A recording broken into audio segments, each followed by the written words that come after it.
Salam alaykum wa rahmatullahi wa barakatuh. Un jour, le prophète alayhi salam a dit à ses compagnons: si l'un d'entre vous se lavait 5 fois par jour dans un fleuve qui coule devant sa porte, pensez-vous qu'il lui resterait la moindre souillure? Il ne lui en resterait aucune trace, répondirent les compagnons. Et le prophète alayhi salam poursuivit alors: il en est de même des 5 prières quotidiennes par lesquelles Allah Ta'ala efface les péchés.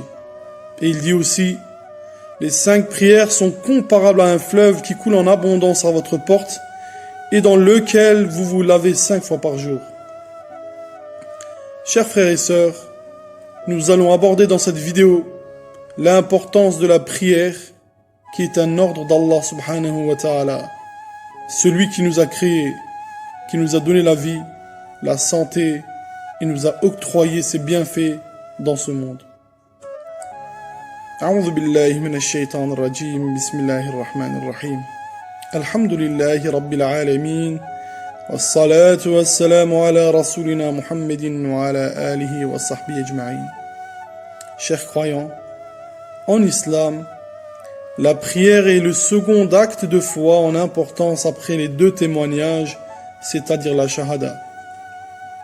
Le ramadan, l'aumône obligatoire et le pèlerinage viennent ensuite compléter ce qu'on appelle les 5 piliers de l'islam. La prière à considérer ici est en particulier celle des 5 prières quotidiennes. À des moments précis, la prière vient ponctuer la journée du croyant. Ce sont des périodes de temps où le fidèle passe en douceur de la communication horizontale avec ses semblables à une relation verticale, un dialogue direct avec son Créateur. Car certes, si le croyant parle à son Seigneur en l'invoquant et en récitant des versets du Coran, il n'en reste pas moins que Dieu lui réponde pratiquement à chaque phrase qu'il prononce. Et le prophète alayhi salam nous le montre d'une manière explicite dans un hadith rapporté par l'imam Muslim, lorsque le croyant récite la sourate al-Fatiha, qui est une des sourates les plus importantes du Coran, où nous la récitons à chaque unité de prière, eh bien Allah lui répond. Quand le serviteur dit « Alhamdulillahi Rabbil Alamin » louange à Allah, Seigneur des mondes, Allah lui répond et dit « Mon serviteur m'a loué ». Et quand le serviteur dit « Ar-Rahman Ar-Rahim » le tout miséricordieux, le très miséricordieux, il répond « Mon serviteur m'exalte ». Et quand le serviteur dit « Maliki Yawmiddin » maître du jour de la rétribution, Allah dit « Mon serviteur me le glorifie ». Et quand le serviteur dit « Iyyaka na'budu wa iyyaka nasta'in » c'est toi seul que nous adorons et c'est toi seul dont nous implorons secours. Eh bien Allah il répond, il dit « Ceci est entre moi et mon serviteur, et à mon serviteur ce qu'il me demande. » Allah subhanahu wa ta'ala ordonne aux croyants à multiples reprises de faire les prières quotidiennes pour se rappeler de lui, et dans divers versets que je vais citer, Allah dit Bismillahirrahmanirrahim Innani ana Allahu la ilaha illa ana fa'budni wa aqimis salata li dhikri, qui veut dire certes je suis Allah, il n'y a pas d'autre divinité méritant d'être adorée que moi, adore-moi et accomplis la prière pour te souvenir de moi. Dans un autre verset il dit glorifie donc ton Seigneur par sa louange et sois de ceux qui se prosternent et adore ton Seigneur jusqu'à ce que te vienne la certitude, c'est-à-dire la mort.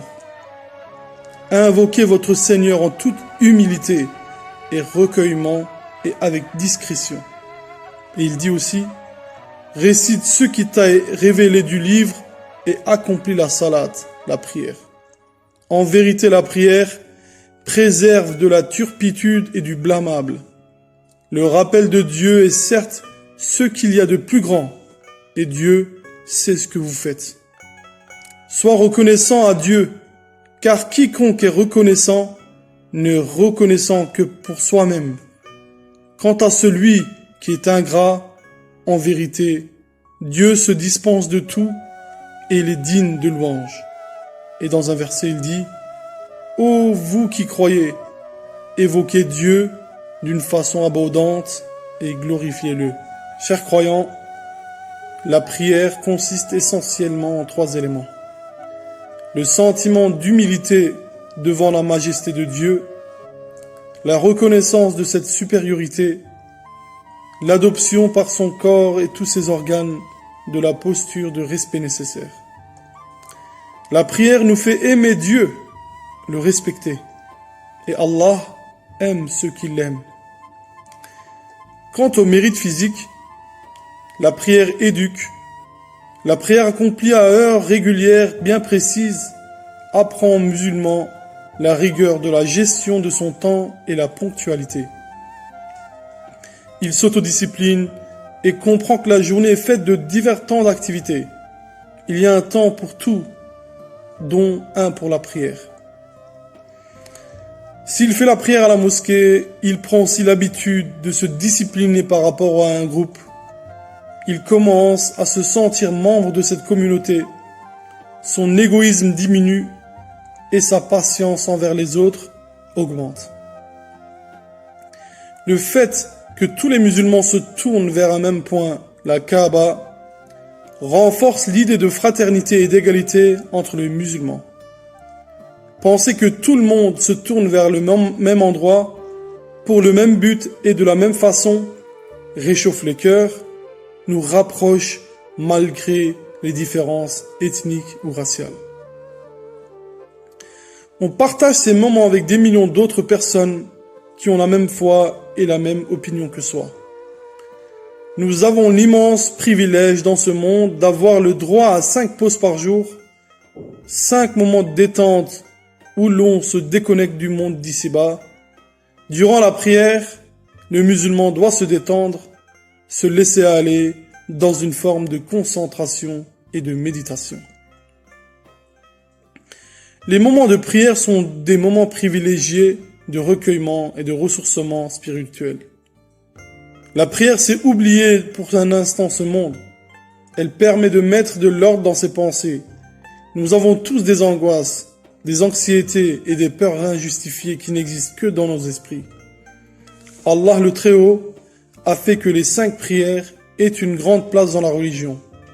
Elles constituent la meilleure des œuvres après la croyance en Allah et en son messager, car le prophète alayhi salam a dit « Sachez que la meilleure de vos œuvres, c'est la prière. » Et dans un autre hadith, il est rapporté qu'un homme a demandé au prophète « Ô messager d'Allah, quelle est la meilleure œuvre ?» Le prophète a répondu « La prière. » L'homme répéta sa question une 2e fois et le messager a dit « La prière. » L'homme posa sa question une 3e fois et le messager a répondu « La prière. » La prière est un moyen pour le musulman d'être agréé par Allah le Très-Haut, et il aura comme récompense les délices du paradis. Qu'espérer donc de plus que le paradis, que nul œil n'a vu et nulle pensée imaginée? Mes chers frères et sœurs, qu'Allah fasse de nous des gens qui prient jusqu'au dernier jour de notre vie, qu'il accepte nos œuvres accomplies pour son agrément et qu'il nous réserve une place dans son vaste paradis. Amin. Wa akhiru da'wana anil hamdulillahi rabbil alamin.